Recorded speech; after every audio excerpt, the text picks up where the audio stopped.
Okay, so check out the Litchi test of waypoint routes. So Litchi Hub website opens in Google Earth, basically, has missions. I'll open a mission I've made to go to the pond right here. You can see right down the street from my house, there's DePoli, Veterans, South Meadows.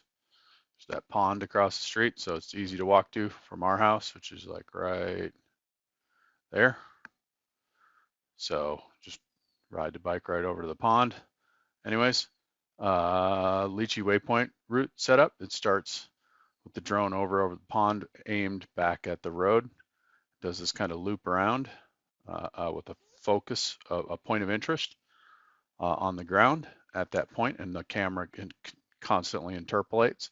It does one straight segment, and then it does a curved segment to check that out.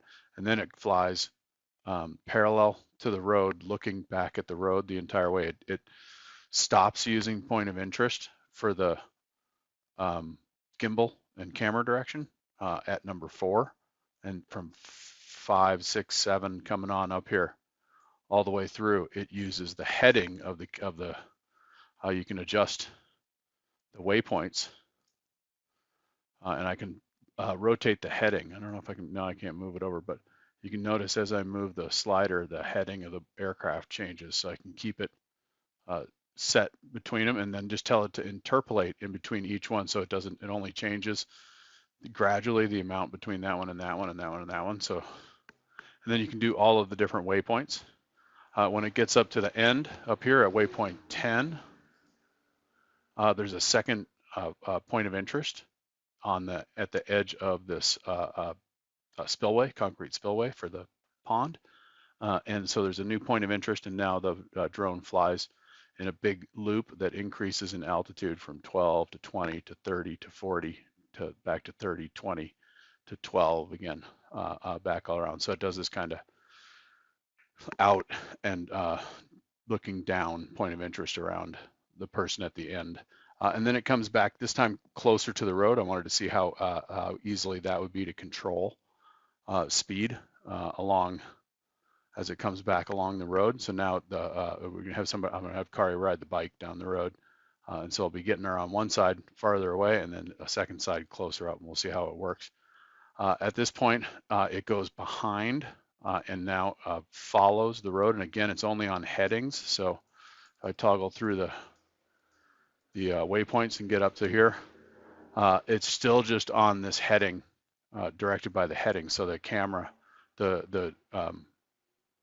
I control the heading of the aircraft, which controls the camera direction because the gimbal's locked in the forward, but not in up and down. So then in the middle of the road back, it does a quick, I need to accelerate, and it does a quick side shot again, but this time rotates that around into a front leading shot where you're chasing the drone all the way back. Oh, I didn't mean to drag that. And then that's what it is all the way back to the end and the stop.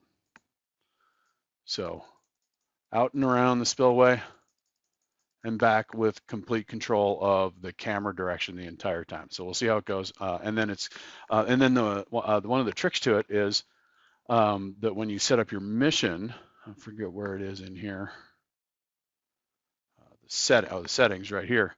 If you set the cruising speed to 0 miles per hour, it turns the right joystick into the like play, fast forward and rewind button. So you can play the mission at whatever speed you want, constantly varying through the whole thing. So anyways, that's the Litchi thing, and I'll record the video. Oh, and you can have that thing do actions. I forgot there too. I might not have even done it on here.